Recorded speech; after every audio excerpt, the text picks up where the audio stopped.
الحمد للہ رب العالمین والصلاة والسلام علی سید المرسلین اما بعد فاعوذ باللہ من الشیطان الرجیم بسم اللہ الرحمن الرحیم الصلاة والسلام علیک یا رسول اللہ وعلی آلک واصحابک یا حبیب اللہ الصلاة والسلام علیک یا نبی اللہ وعلی آلک و اصحابک یا نور اللہ۔ آج ہم انشاءاللہ شرح جامی میں مرفوعات کا بسم اللہ الرحمن الرحیم۔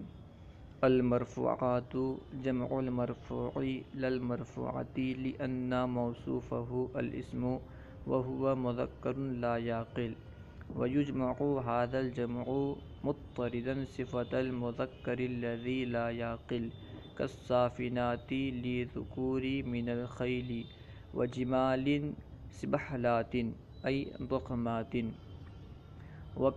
وكالأيام الخاليات هو أي المرفوع الدال عليه المرفوعات لأن التعريف إنما يكون للماهية لا للأفراد ما اشتمل أي اسم اشتمل على علم الفاعلية أي علامة كون الاسم فاعلا وهي الضمة والواو والألف والمراد باشتمال الاسم عليها أن يكون موصوفا بها لفظا أو تقديرا أو محلا ولا شك أن الاسم موصوف بالرفع المحلي إذ معنى الرفع المحلي أنه في محل لو كان سماه معرب لكان مرفوعا لفظا أو تقديرا فكيف يختص الرفع بما عدا الرفع المحلي وهو يبحث مثلا عن أحوال الفاعل إذا كان مضمرا متصلا كما سيجيء۔ آج ہم مرفوعات کا بیان پڑھیں گے انشاءاللہ۔ مرفوعات پڑھنے سے پہلے یہاں پہ ایک سوال پیدا ہوتا ہے کہ صاحب قافیہ نے مرفوعات کو منصوبات اور مجرورات سے مقدم کیوں کیا؟ منصوبات اور مجرورات سے پہلے مرفوعات کو بیان کیوں کیا؟ جواب یہ ہے کہ کیونکہ مرفوعات جو ہے یہ کلام میں عمدہ ہوتے ہیں، اس لیے کہ کلام ان سے مکمل ہو جاتا ہے برخلاف منصوبات اور مجرورات کے۔ اسی وجہ سے صاحب قافیہ نے مرفوعات کو منصوبات اور مجرورات پر مقدم کیا۔ مرفوعات یہ اس کو اب ترکیبی اعتبار سے مبتدا بھی بنا سکتے ہیں اور اس کی خبر کو محذوف مان سکتے ہیں، اور تو اس وقت عبارت ہوگا، یعنی جب آپ اس کو مرفوعات کو مبتدا بنائیں خبر محذوف کے لیے تو اس وقت عبارت ہوگی المرفوعات هذه، اور المرفوعات کو خبر بھی بنا سکتے ہیں مبتدائے محذوف کے لیے تو اس وقت عبارت ہوگی هذه المرفوعات،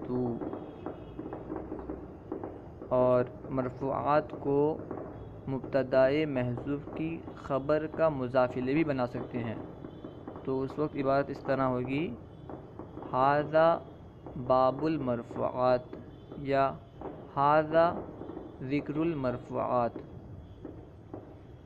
اور مرفوعات سے پہلے فعل امر وغیرہ نکال سکتے ہیں، جیسے خذ المرفوعات، اس وقت مرفوعات حالت نسبی میں ہوگا، اور اس سے پہلے اشرع فعل نکالیں تو آپ اس طرح پڑھیں گے اشرع المرفوعات، اس وقت بھی مرفوعات حالت نسبی میں ہوگی۔ اب یہ مرفوعات یہ جمع ہے یا واحد ہے؟ اگر جمع ہے تو اس کا واحد کیا ہے؟ اگر واحد ہے تو اس کی جمع کیا آئے گی؟ المرفوعات یہ واحد نہیں ہے بلکہ جمع ہے۔ جمع ہے تو کس کی جمع ہے؟ سوال پیدا ہو رہا ہے کہ اگر مرفوعات جمع ہے تو کس کی جمع ہے؟ کیونکہ عام طور پر جس اسم کے آخر میں الف تا ہوتے ہیں اکثر وہ جمع مؤنث سالم ہوتے ہیں، اس لیے یہ جمع ہے۔ اور جمع ہے تو کس کی جمع ہے یہ؟ کیونکہ جمع مؤنث سالم مؤنث سے بنائی جاتی ہے، تو اس سے سمجھ میں آتا ہے کہ مرفوعات یہ مرفوعات ان کی جمع ہے۔ لیکن علامہ جامی رحمۃ اللہ تعالی علیہ نے اس کا رد کرتے ہوئے فرمایا کہ المرفوعات یہ مرفوعاتن کی جمع نہیں ہے بلکہ المرفوع کی جمع ہے، اس لیے کہ اس کا موصوف جو ہے یہ اسم ہے۔ علامہ جامی نے دلیل دی اس طرح کہ اس کا موصوف جو ہے اسم ہے، اور اسم مذکر لا یعقل ہے، اور مذکر لا یعقل کی صفت کی جمع عموماً جمع مؤنث سالم سے لائی جاتی ہے۔ مذکر لا یعقل کی صفت کی جمع عموماً جمع مؤنث سالم سے لائی جاتی ہے۔ علامہ جامی رحمۃ اللہ تعالی علیہ نے اپنے موقف کو مضبوط کرنے کے لیے مثال بھی پیش کی۔ انہوں نے پہلی ایک مثال پیش کی، جیسے صافنات۔ صافنات یہ صافن کی جمع ہے جو کہ مذکر لا یعقل ہے۔ مذکر لا یعقل کی جمع کیونکہ جمع مؤنث سالم آتی ہے، اس لیے یہاں پہ صافن کی جمع صافنات لائی گئی ہے۔ صافن کہتے ہیں اس مذکر گھوڑے کو جو 3 پاؤں اور جو ایک کھور پر کھڑا ہوتا ہے اسے صافن کہتے ہیں۔ اور علامہ جامی رحمۃ اللہ تعالی علیہ نے دوسری مثال پیش کی، جمال سبحلات۔ یہاں پہ سبحلات جو ہے یہ سبحل کی جمع ہے جو کہ مذکر لا یعقل ہے۔ اسی طرح الایام خالیات لا کر تیسری مثال علامہ جامی نے پیش کی۔ اب یہاں پر ایک سوال پیدا ہوتا ہے کہ علامہ جامی رحمۃ اللہ تعالی علیہ نے جو 3 مثال پیش کی، ان میں پہلے پیش کیا کالصافنات للذکور من الخیل، ایک مثال ہوئی۔ دوسری مثال وجمال سبحلات، دوسری مثال ہوئی۔ اب تیسری مثال جو ہے کالایام الخالیات۔ کالایام الخالیات کو لانے سے پہلے علامہ جامی نے کاف کا حرف جر کاف کا پھر سے اعادہ کیوں کیا؟ دوسری مرتبہ کاف کو کیوں لائے؟ اس طرح بھی کہہ سکتے تھے والایام الخالیات، لیکن اس طرح کیوں نہیں کہا؟ اس کا جواب یہ ہے کہ مذکر لا یعقل دراصل 2 طرح کے ہوتے ہیں، مذکر لا یعقل ذی روح، مذکر لا یعقل غیر ذی روح، یعنی وہ مذکر لا یعقل جس میں روح ہوتی ہے اور وہ مذکر لا یعقل جس میں روح نہیں ہوتی۔ اس کی طرف اشارہ کرنے کے لیے علامہ جامی نے دونوں کی مثال پیش کی۔ پہلی جو 2 مثالیں ہیں وہ مذکر لا یعقل ذی روح کی مثال ہے، اور تیسری جو مثال ہے یہ مذکر لا یعقل غیر ذی روح کی مثال ہے۔ آئیے ترجمہ کر لیتے ہیں یہاں تک۔ المرفوعات جمع المرفوع للمرفوعۃ۔ مرفوعات یہ مرفوع کی جمع ہے نہ کہ مرفوعاتو کی۔ لأن موصوفہ الاسم، اس لیے کہ اس کا موصوف اسم ہے، وہو مذکر لا یعقل، اور وہ یعنی اسم مذکر لا یعقل ہے۔ ویجمع ھذا الجمع مضطردا صفۃ المذکر الذی لا یعقل، اور مذکر لا یعقل کی صفت کی جمع اس جمع سے اکثر لائی جاتی ہے، اس جمع یعنی جمع مؤنث سالم سے اکثر لائی جاتی ہے۔ کالصافنات للذکور من الخیل، جیسا کہ صافنات مذکر گھوڑے کے لیے، وجمال سبحلات ای ضخمات، اور جیسے موٹے گھوڑے، سبحلات ای ضخمات یعنی فربے اور موٹے گھوڑے، مضبوط گھوڑے، وقت ایام خالیات اور جیسے ایام خالیات۔ ہوا ای المرفوع الدال علیہ المرفوعات، یہاں پہ صاحب قافیہ نے ہوا لایا تو اس پہ اعتراض ہوتا ہے کہ المرفوعات مؤنث ہے، ہوا مذکر ہے، تو ضمیر اور مرجع کے درمیان مطابقت نہیں ہوئی، حالانکہ ضمیر اور مرجع کے درمیان مطابقت ضروری ہوتی ہے۔ اسی کا جواب علامہ جامی نے دیا کہ دراصل یہاں پہ مرجع مرفوعات نہیں ہے بلکہ مرجع مرفوع ہے۔ پھر اعتراض ہو سکتا ہے کہ مرفوع کا ذکر تو پہلے گزرا نہیں ہے، مرجع کے لیے ضروری ہے کہ اس کا ذکر پہلے گزرا ہو، حالانکہ یہاں پہ مرفوع کا ذکر پہلے گزرا نہیں ہے، تو کس طرح یہ درست ہے کہ ہم ہوا ضمیر کا مرجع مرفوع کو بنائیں؟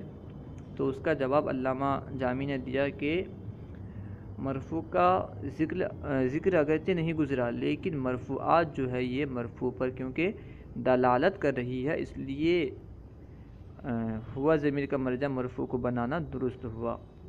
آپ اس کو اس طرح سمجھیں کہ یہاں پہ مرجع معنوی ہے، مرجع معنوی کی مثال قرآن پاک میں بھی ہے، اس کی وآیت شاید اس طرح ہے، اعدلوا هو اقرب للتقوی، یہاں پہ ہوا اعدلوا هو اقرب للتقوی، یہاں پہ ہوا کا مرجع عدل ہے، حالانکہ عدل پہلے گزرا نہیں ہے، عدل کا ذکر پہلے گزرا نہیں ہے، پھر بھی ہوا کا مرجع عدل ہی ہے، اس لیے کہ اعدلوا یہ عدل پر دلالت کر رہا ہے، جس کی وجہ سے ہوا کو عدل کی طرف لوٹانا درست ہو رہا ہے۔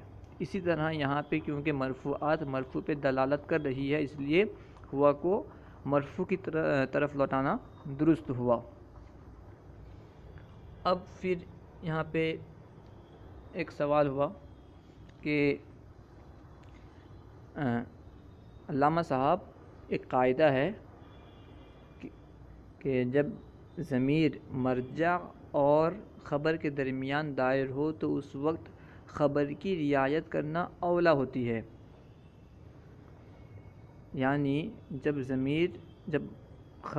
مرجع اور خبر کے درمیان دائر ہو، مرجع کچھ اور چاہ رہا ہو اور خبر کچھ اور چاہ رہی ہو، جیسے اس مثال میں یہاں پہ ضمیر کا مرجع مرفوعات ہے، یہ چاہتا ہے کہ ضمیر مؤنث آئے، اور خبر جو لفظ ماں ہے یہ چاہتا ہے کہ مذکر آئے، تو اس وقت خبر کی رعایت کرنا اولا ہوتی ہے، اسی وجہ سے یہاں پہ ہوا لایا گیا، یعنی یہ قاعدے کی وجہ سے کہ جب ضمیر مرجع اور خبر کے درمیان دائر ہو تو اس وقت خبر کی رعایت اولا ہے، اس لیے یہاں پہ ہوا لایا گیا ہے، نہ کہ اس لیے کہ اس کا مرجع مرفوع ہے۔ اسی کا جواب علامہ جامی نے دیا کہ نہیں، ہمیں آپ کا قاعدہ تسلیم ہے، مسلم ہے یہ قاعدہ کہ جب یہ مرجع اور خبر کے درمیان دائر ہو تو خبر کی رعایت کرنا اولا ہے، لیکن اگر ہم یہاں پہ یہ کہیں کہ یہاں پہ ہوا ضمیر خبر کی رعایت کی وجہ سے ہے تو یہاں پہ خرابی لازم آئے گی۔ کیا خرابی لازم آئے گی؟ خرابی یہ لازم آئے گی کہ اس وقت مرفوعات کی تعریف کرنا لازم آئے گا، یعنی افراد کی تعریف کرنا لازم آئے گا، جو کہ درست نہیں ہے، اس لیے کہ یہ مرفوعات جمع ہے اور جمع افراد پر دلالت کرتی ہے، تو افراد کی تعریف کرنا لازم آئے گا جو کہ درست نہیں ہے، اس لیے مرفوع ہی کو اس کا مرجع بنانا صحیح ہے، درست ہے۔ جیسے یعنی افراد کی تعریف کرنا درست نہیں ہے، اس کو اس طرح سمجھیں، اگر ہمیں انسان کی تعریف کرنا ہو تو ماہیت انسان کی ہم تعریف کریں گے، انسان کیا ہے اس کی ماہیت کی تعریف کریں گے، اس کے افراد یعنی زید، بکر، خالد، محمود وغیرہ کی تعریف نہیں کریں گے۔ اگر ہم خالد، محمود، بکر وغیرہ کی تعریف کریں گے تو یہ درست نہیں ہوگا. ہمیں کوئی انسان کی تعریف کرنا کہے تو ہم خالد یا محمود وغیرہ کی تعریف نہیں کرتے، ہم ماہیت انسان کی تعریف کرتے ہیں. اس لیے کہ ان کی تعریف سے یعنی انسان کے افراد کی تعریف سے فائدہ حاصل نہیں ہوگا، مکمل فائدہ حاصل نہیں ہوگا. اس لیے افراد کی تعریف کرنا درست نہیں ہوتا، بلکہ تعریف ماہیت کی ہوتی ہے. اسی وجہ سے یہاں پہ مرفوع کو اس کا مرجع قرار دیا گیا تاکہ ماہیت کی تعریف ہو سکے. وَهُوَ ای المرفوع الدال علیہ المرفوعات، وہ یعنی مرفوع جس پر مرفوعات دلالت کر رہی ہے. لأن التعریف انما یکون للماہیت لا للافراد، اس لیے کہ تعریف ماہیت کی ہوتی ہے نہ کہ افراد کی. یہ اس اعتراض کا جواب ہے جو میں نے ابھی ذکر کیا. مشتملہ ای اسم اشتملہ، یہاں پہ علامہ جامی نے ماں کی تفسیر اسم سے کی. دراصل یہاں پہ ایک اعتراض ہو رہا تھا کہ جاءنی زیدن، یہاں پہ لفظ زید ہے، لفظ زید کے آخری حرف دال پر علامت رفعہ یعنی ضمہ ہے، تو یہاں پہ دال پر فاعل کی تعریف صادقہ آ رہی ہے، حالانکہ وہ فاعل نہیں ہے، حالانکہ دال یہ فاعل نہیں ہے. تو اور دال یہ مرفوع نہیں ہے بلکہ مکمل زید مرفوع ہے، یہاں پہ دال پر مرفوع ہونے کی تعریف صادقہ آ رہی تھی. اسی لیے علامہ جامی رحمۃ اللہ تعالی علیہ نے ماں کی تفسیر اسم سے کی تاکہ اس طرح کا اعتراض نہ ہو سکے.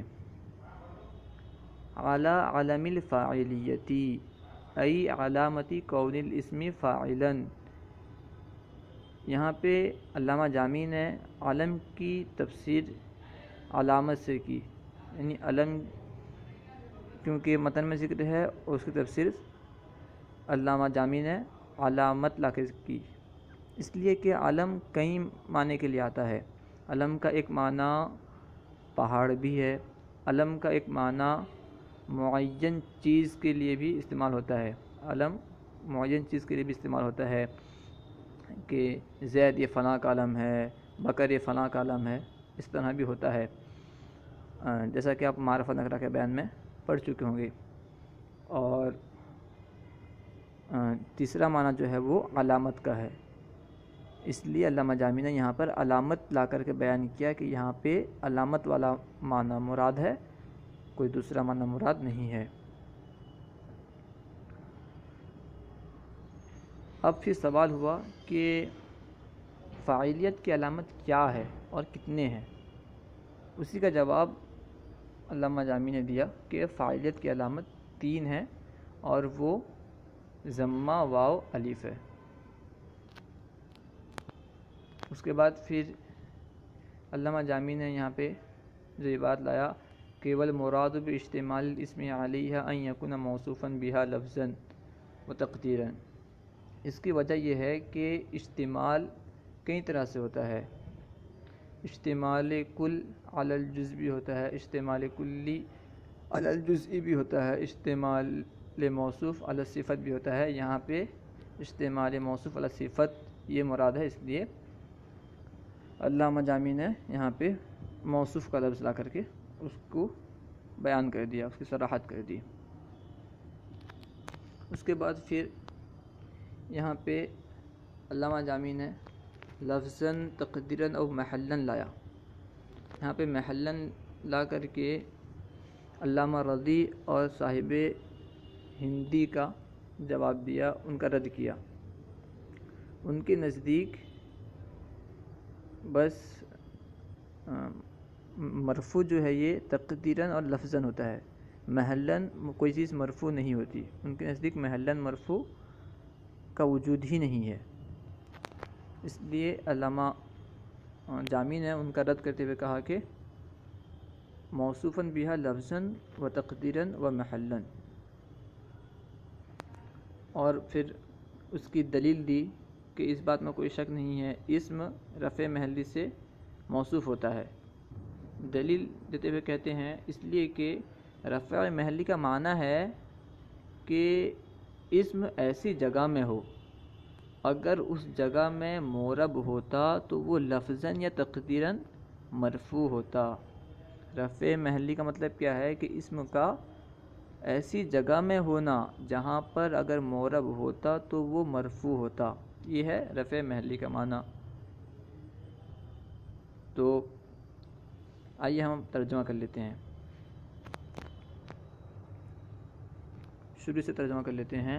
المرفوعات جمع المرفوع، مرفوعات یہ مرفوع کی جمع ہے، للمرفوعاتی مرفوعاتن کی جمع نہیں ہے، لأن موصوفہ الاسم اس لیے کہ اس کا موصوف اسم ہے، وہو مذکر لا یعقل اور وہ مذکر لا یعقل ہے، ویجمع ھذا الجمع مضطردا صفۃ المذکر الذی لا یعقل اور مذکر لا یعقل کی صفت کی جمع اکثر اس جمع سے لائی جاتی ہے، جیسا کہ صافینات کا صافیناتی للذکور من الخیل، جیسا کہ صافینات مذکر گھوڑے کے لیے، و جمالین سبحالاتین یہ جیسا کہ موٹے گھوڑے، وکل ایام الخالیات اور خالی ایام، وہوا ای المرفوع الدال علیہ المرفوعات لأن التعریف انما یکون للماہیۃ لا للافراد، وہ یعنی مرفوع جس پر مرفوعات دلالت کر رہی ہے اس لیے کہ تعریف یہ ماہیت کی ہوتی ہے نہ کہ افراد کی۔ مشتملہ ای اسم اشتملہ جو مشتمل ہو، یعنی ایسا اسم جو مشتمل ہو علی علم الفاعلیتی فاعلیت کی علامت پر، یعنی علامتی کون الاسم فاعلا، یعنی اس علامت پر کہ اسم کے فاعل ہونے کی علامت پر، اور وہ علامت کیا ہیں؟ وہی الضمۃ والواو والالف، اور وہ ضمہ واو الف ہیں، والمراد بالاستعمال الاسم اور والمراد بالاستعمال الاسم علیہا، اور اسم کا ان علامت پر مشتمل ہونے سے مراد ان یکون موصوفا بہا کہ وہ اس کے ساتھ یعنی اسم ان علامت کے ساتھ موصوف ہو، لفظاً او تقدیراً او محلاً، لفظی طور پر یا تقدیری طور پر یا محلی طور پر۔ ولا شک ان الاسم موصوف برفع المحلی، اور اس بات میں کوئی شک نہیں ہے کہ اسم رفع محلی سے موصوف ہوتا ہے۔ اذ معنی رفع المحلی انہ فی محل لو کان سماہ معرب لکان مرفوعا لفظا، اس لیے کہ رفع محلی کا معنی ہے کہ وہ ایسی جگہ میں ہے، اگر وہاں پر معرب ہوتا، اگر اس جگہ میں معرب ہوتا تو ضرور مرفوع ہوتا لفظاً یا تقدیراً۔ فکیف یختص الرفع بما عدا الرفع المحلی، تو کیسے رفع خاص ہو سکتا ہے رفع محلی کے علاوہ کے ساتھ، رفع محلی کے علاوہ کے ساتھ یعنی رفع تقدیری اور رفع لفظی کے ساتھ، یعنی آپ کا یہ کہنا ہے کہ رفع صرف تقدیراً ہوتا ہے یا لفظاً ہوتا ہے، یہ کیسے ہو سکتا ہے جبکہ محلاً بھی رفع ہوتا ہے؟ یعنی رفع محلی کا مطلب جب یہ ہے کہ اسم ایسی جگہ میں ہو اگر وہاں پر کوئی معرب ہوتا تو وہ مرفوع ہوتا، تو یہ آپ کیسے کہہ سکتے ہیں کہ رفع محلی کا وجود ہی نہیں ہے؟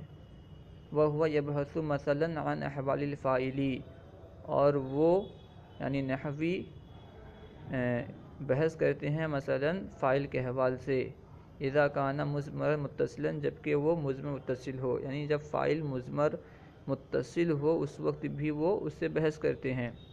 یہاں پہ دراصل یہاں پہ ایک اعتراض ہو رہا تھا جب انہوں نے علامت بیان کی نا فاعل کی، کہ فاعل کی علامت ضمہ اور واو اور الف ہے، تو وہاں پہ اعتراض ہوا کہ جاءنی موسیٰ، یہاں پہ موسیٰ فاعل ہے، حالانکہ اس میں رفع کی علامت میں سے کوئی بھی نہیں ہے، فاعلیت کی علامت سے کوئی بھی موجود نہیں ہے، اور اسی طرح جاءنی ہؤلاء، یہاں پہ ہؤلاء میں بھی کوئی علامت موجود نہیں ہے۔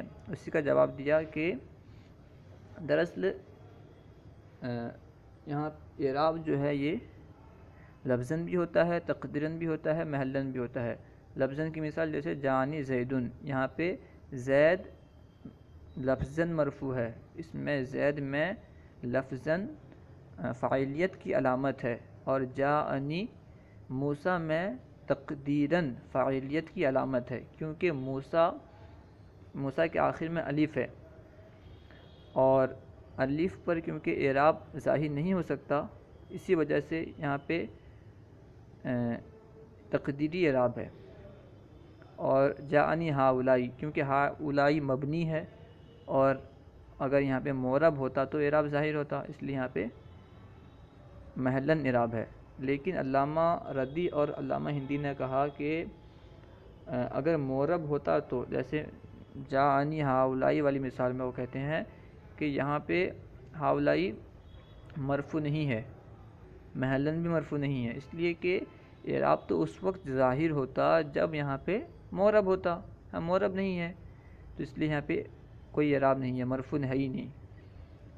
تو ان کا رد کرتے ہوئے کہا علامہ جامی نے کہ نہیں، یہاں پہ یہ محلاً مرفوع ہے، اس لیے کہ محلاً مرفوع کا وجود ہے، محلاً بھی اسم مرفوع ہوتے ہیں۔ اس کے دلیل کے طور پر فرمایا کہ جب فاعل ضمیر متصل ہوتی ہے اس وقت بھی نحوی اس سے بحث کرتے ہیں، جیسے زید ضرب عمرا، یہاں پہ ضربہ کے اندر ہوا ضمیر یہ فاعل ہے، اور نحوی اس سے بحث کرتے ہیں۔ اگر یہاں پہ محلاً اگر فاعل مرفوع نہ ہوتا تو نحوی اس سے بحث نہیں کرتے، حالانکہ نحوی اس سے بحث کرتے ہیں، جس سے معلوم ہوتا ہے کہ محلاً اعراب بھی آتا ہے اور محلاً رفع کا وجود بھی ہے۔ صلو علی الحبیب صلی اللہ تعالی علی محمد۔ اگر آپ کو کوئی بات سمجھ میں نہ آئی ہو تو آپ کمنٹ باکس میں سوال کر سکتے ہیں۔